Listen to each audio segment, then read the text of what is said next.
Okay. Hi everyone. Today starts our last week together. It was very fast and we had to deal with many topics in just 5 weeks. But I'm glad to know that you have been great in following everything so far, and that you've been able to participate greatly in our weekly discussions. So this week we are going to conclude. I took a bit more time to upload this video because I was thinking how to redirect it, because the idea was to have 3 final video lessons, but then I thought that at the end of the day it would be probably be better to leave you more time to elaborate concepts, because you have both the final discussion, the one about extinction, and then you have your final essay, the one that will allow you to conclude this course with success. So aside from this, I wanted also to inform you that I need you to participate and invite you to participate to the survey about this course. It was my first course as a teacher, and was online, so we didn't have the opportunity to engage in the same way that I would have done if it would have been face to face in a classroom. But still, I'm very glad of our collective achievements.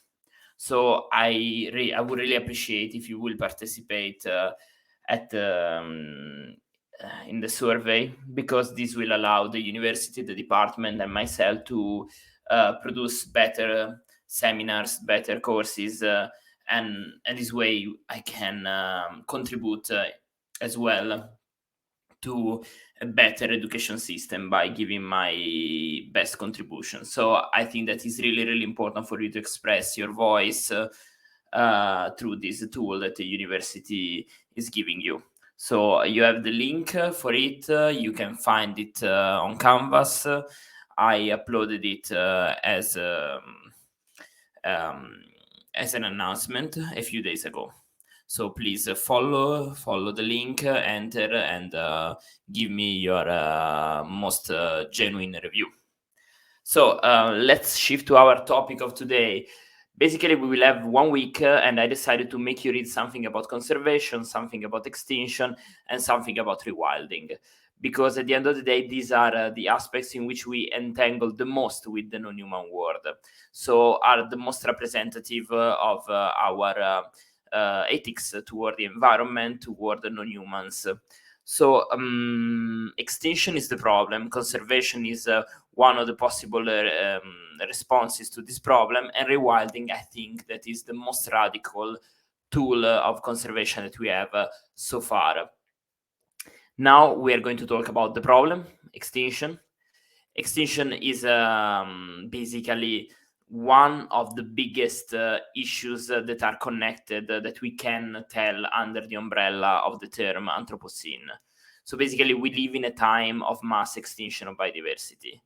I decided to give you to read for this specific module a brief presentation, an article from the journal Environmental Humanities that specifically talks about extinction studies. That is a new field of inquiry, new field of investigation that is becoming popular, is becoming important, relevant in the last few years.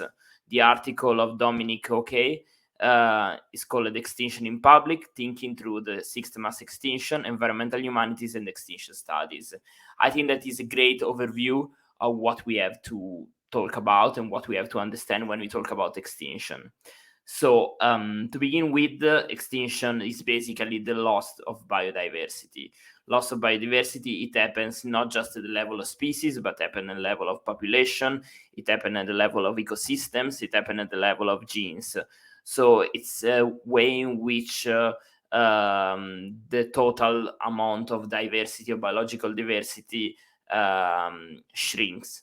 It is important to notice that extinction is not necessarily mass extinction. Extinction is a natural phenomenon. So basically, for every species that exists, there is a species that goes extinct, in the sense that every species at a certain point will go extinct. This is natural, this is how biology works. Yet, not all extinctions are equal. Some extinction events are more extraordinary, not just ordinary. So, if you know a bit about evolution, extinction is a way in which a species, at a certain point, after a certain amount of years, simply fade away.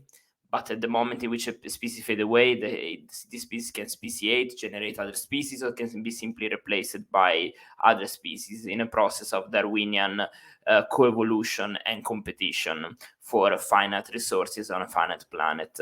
Overall, however, biology tends to spontaneously generate a lot of diversity. But sometimes, in exceptional times, this amount of diversity of creation, this kind of equilibrium between creation and destruction that tends to generate more and more diversity, this kind of equilibrium is destroyed by extraordinary forces. We have witnessed so far 5 big mass extinctions, so big annihilation of biodiversity events. I will show you now the graphs that you can find on our Word in Data. That is a source that I always invite you to use. I show you now, sharing the screen. Okay, so now you should see the same page that I'm seeing.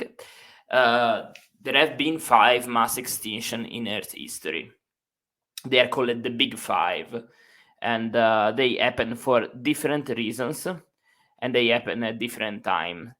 The first one was in the end of the Ordovician period, 444 million years ago. The first one, you can see in the graph clearly this peaks of extinction. Then we had the second one in the late Devonian, and one in the end of the Permian. This is considered to be one of the most radical extinctions, called the Great Dying, because of the number of species that disappeared. Then we had one at the end of the Triassic, and then we had the most famous one for us at the end of the Cretaceous, and this is the event that caused the end of the dinosaurs, the non-avian dinosaurs. A moment very important for us, because started the period of spreading of mammals, and this catastrophe was a possibility for our species later on to develop, and for all the biological community that still exists today. So everything that still exists today in terms of biological community is related to this common tragedy, this common shared catastrophe that was the fifth mass extinction. You can see here the cause of extinctions that are different.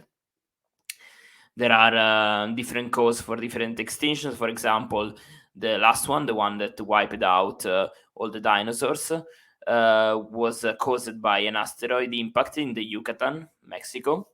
This caused global cataclysms and rapid cooling. Some changes may have already predated this asteroid. For example, many people think that there was also an intense volcanic activity. So maybe we don't have just one cause for an extinction event, yet we are pretty sure that at the end of the Cretaceous, an asteroid impact was the pivotal cause of the disappearance of so much diversity. Going back to our conversation on extinction, I'm not here to talk about biology and not here to show many graphs. I'm more here to talk, following the paper that I proposed, about the several cultural implications of extinction, because, however, this is a class of society, environment, and so also about philosophy and environmental ethics. So what we have said so far is that extinction is a natural phenomenon. This phenomenon occurred always in how evolution works. Some species appears from other species. Some other species fade away. Some sometimes there is an acceleration, a peak of extinction caused by very unfortunate, very extraordinary events. For example, volcanic activities, for example, the impact of an asteroid. And these moments are significant from a biological viewpoint because life diversity shrinks radically to a very from a lot of diversity to basically a minute number of species that then have through millions to generate new life, new forms of life, and creating new biological communities. These kind of bottlenecks had an important fundamental impact in shaping the way in which life evolved on this planet. We are sure that that 5 extinctions occurred, and these 5 extinctions, mass extinctions, were the most prominent, the most radical on this planet, for life on this planet. But now the question is, are we living through the 6th mass extinction? Many scientists think so. Many scientists think that at this very moment we are living a mass extinction phenomenon, and this phenomenon is much more radical than what we used to think about it, because species are vanishing at a pace that is from 100 to 1000 times faster than what we call extinction background rate. So what biologists consider normal extinction, the one that distinguish the evolution of life on this planet. So some species are vanishing faster than others, some taxon are vanishing faster than others. It's not the same rate for amphibians or for vertebrates. It's not the same for birds, it's not the same for mammals. There are many differences, but yet we have a peak of extinction comparable to the extinction of other important events, like the 5th extinction, the one that caused the end of dinosaurs. So keeping this in mind, we have to reflect about how culture is shaping and is telling the story of this extinction. And the Extinction Studies Working Group is one of the most active group of researchers that is trying to describe with their own methods and with their own methodology the way in which we feel about extinction, the way in which we are responsible for extinction, the way in which we tell extinction. For sure, as Ursula Hayes pointed out, stories that tell us extinctions are relevant, because extinction is not just something natural for us, but it's something cultural. The way in which we care for extinction counts for the action that we will take to prevent extinction, and counts for the way in which we perceive extinction as something that we are responsible for, as something that is completely natural, as something that we should accept, as something that we should put a remedy. So there are many different ways of telling the story. One of the most interesting is the one of Ashley Davison, the author of Extinction and Radical History, in which, with the Marxist, historical Marxism perspective, he tries to give a materialistic approach to extinction, showing that even though ecocide is something very intrinsic in our species, in Homo sapiens, we should resist simple narratives that say that humans are intrinsically bad, are intrinsically keen to eradicate life, annihilate life on this planet. But even though maybe if we are a species that tend to get rid of other species, the way in which we do it and the rate of this annihilation change because of cultural factors. For example, for Ashley Davison, there is a big difference between ecocide that hunter and gatherers were responsible for, the ecocide of the megafauna, and the current 6th mass extinction that is intrinsically related, in the perspective of Davison, to global capitalism and global extractivism.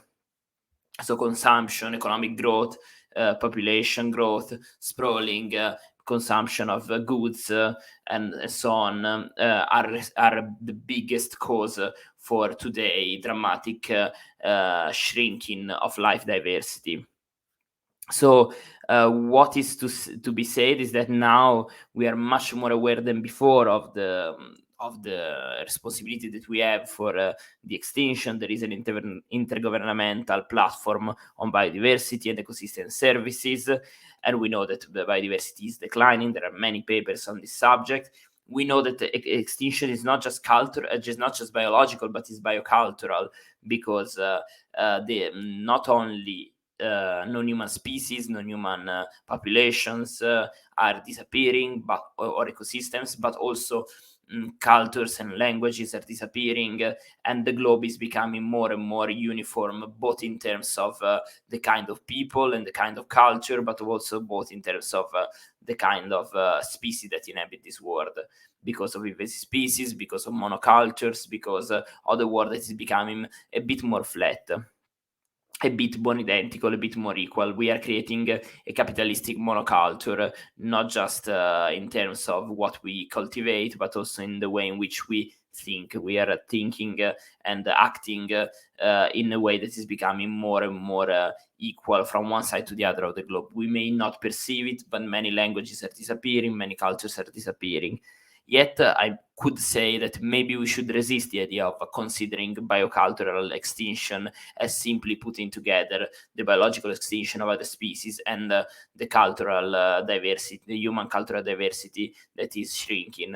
Because to me, there can be another interpretation, maybe more radical, thinking that when we use the term biocultural, we are not wrong, but maybe what we should think as biocultural is not just the fact that there is a human culture and the biological components of that stands for all the other species, but the fact that all the species are participants somehow certain degrees at a certain degrees of a cultural endeavor. So maybe what we are losing are not just human cultures, but also non-human cultures.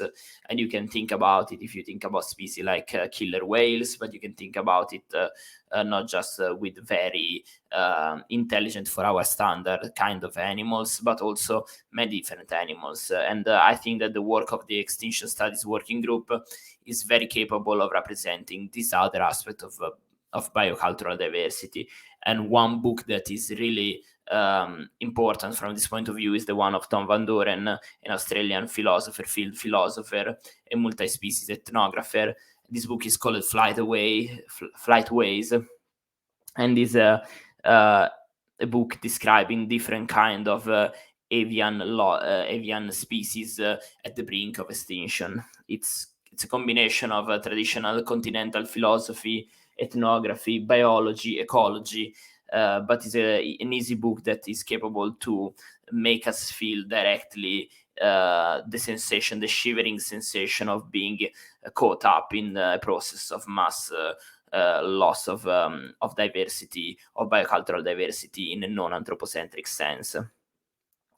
So to me, they are not just comparable. The normal, the five big extinctions, the five great die-offs, but they're also, but the modern extinction can be also worse from a certain point of view, and not because we are losing also human cultures. This will be again a mentality that will reinforce anthropocentrism, but mostly because we are causing extinction by being aware of this extinction. For sure, we need to keep in mind that we are aware, but not in a sense that we are not so easily aware of extinction. I mean, extinction is not something that is just observable like a natural phenomenon. You need to think extinction in a more broader ontological and metaphysical framework. For example, in very Christian cultures, it's difficult and has been difficult to think about extinction as something real, because in a world directly designed by God, it's difficult to think that nature is not capable to regenerate, and nature is not fixed, and nature can is something that human can actively destroy. How can human destroy something that is being designed directly by God? So for many years, many centuries, it was extremely difficult to make pass the message that we were actually capable of creating extinction, and not just us, but the extinction was actually a thing. Some people used to think that some intellectuals used to think that Maybe it was because of the flood, something related to biblical events, etc. But it was very difficult to think that God designed something that included the destruction of life forms designed directly by God. So aside from this, then we had a moment in which extinction became something more than just a fact, but became like a progressive force. Let's think about the Victorian age and its controversial implication. In the Victorian time, extinction, especially then with Darwin, was something that a way in which nature used it to improve. There was this idea of an improvement. There was the idea of the survival, not of the fit, but of the fittest. In this way, extinction was something actually good, because if you were not biologically able to survive, then extinction was a way to purify, to improve, etc. And you can see how easily this could have justified some Victorian some aspect of the Victorian culture and the Victorian ethics, and you can easily imagine how this could have reinforced already the already predominant colonialist and racist and sexist ideas that were strong at that historical moment in which Darwin was actually writing. Even though Darwin was not keen to reinforce these ideas, and even though Darwinism is actually powerful in undermining the very idea of supremacies, yet in this framework there was a lot of influence and a lot of interpretation of extinction in a way that was promoting behavior of racist chauvinism and so on and so forth. Nowadays, instead, thanks to the work of many scholars and thanks to the work of the extinction studies, we can think that extinction is actually something that we need to think about, not in terms of something good that purify, but in terms of something that we are responsible for. It's no longer the fact that animals, plants, and fungi and so on are not biologically able to survive, but they are not biological failures. They are not biological failures, but we are failing them. We are failing other species in the way in which they're behaving, and so we can create an alternative account, an account in which we are not just witnessing something factual that is happening in the world, something natural, because humans are part of nature, so everything that happens that is caused by human can be considered actually natural. From an ontological and philosophical viewpoint, this is something that we can say. That's why we should ditch, in a certain sense, like you were reading the article of Van Doren, we can ditch the notion of nature as something that can justify everything, but we should start to think about our direct relation with the other species, non-humans. And we can think that at the end of the day, it's not just about extinction as a natural phenomenon in which only the best will survive, but we should think that there is something more, like a tragedy, like a situation in which we are responsible for one of the biggest ecocide that ever happened on this planet and ever happened to life on this planet. And so we can shift toward an ethics of responsibility. But how can we be responsible?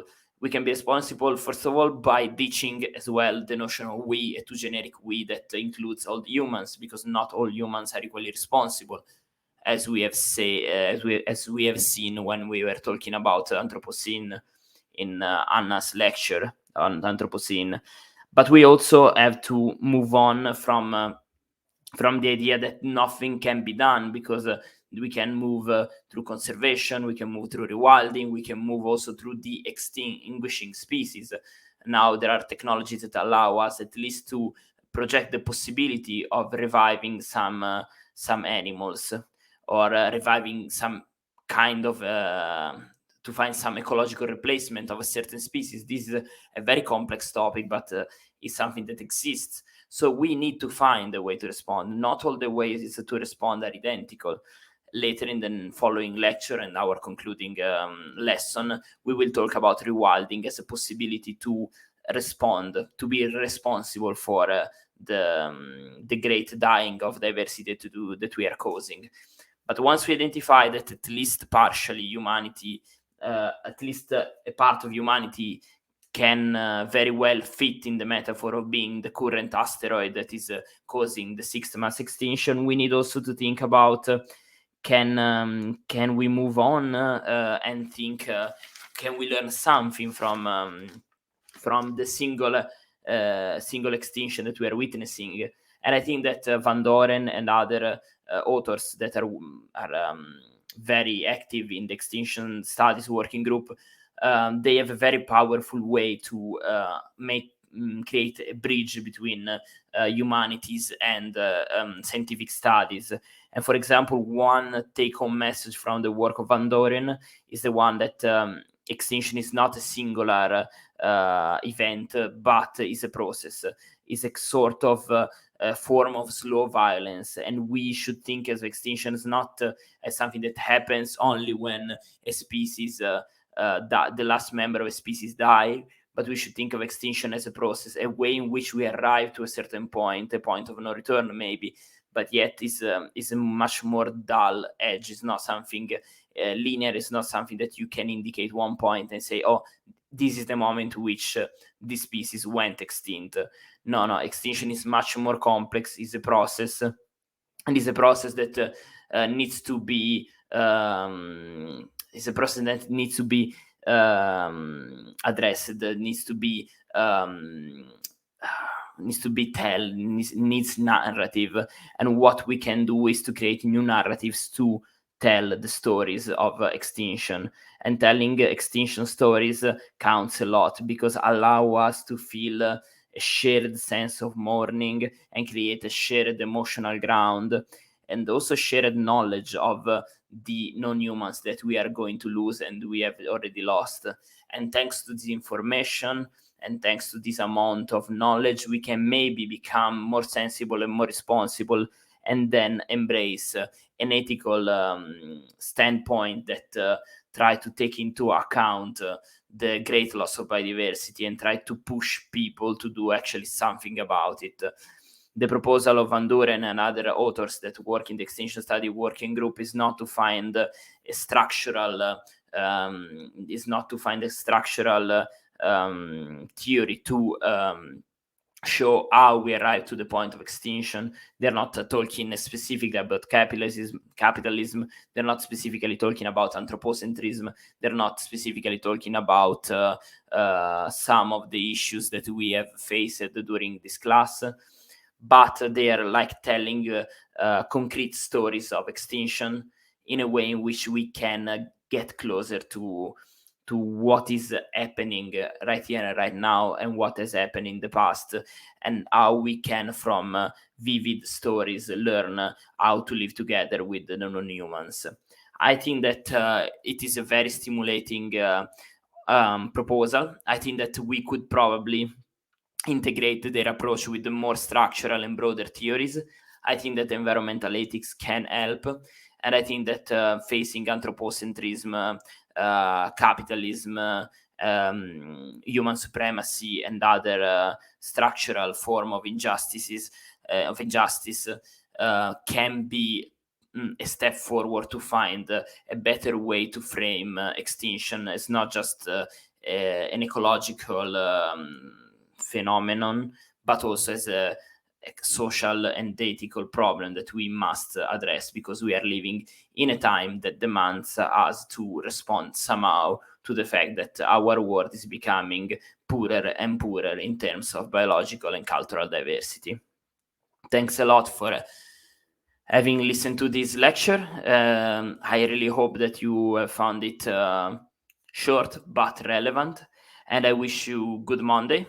And let's see each other on Wednesday to conclude this amazing course that we had together. I think that we will do just one more lesson, because I want to leave you, as I said at the beginning of today's lesson, I want to give you more time to prepare your final exam and to do your last weekly discussion about extinction, conservation, and rewilding. So next time on Wednesday, we'll talk a bit about conservation and a bit about rewilding. Having said that, thanks a lot. See you on Wednesday. And we are making it. We are almost at the end of this journey. So be focused, and yes, I cannot wait to read your comments on this issue. Bye.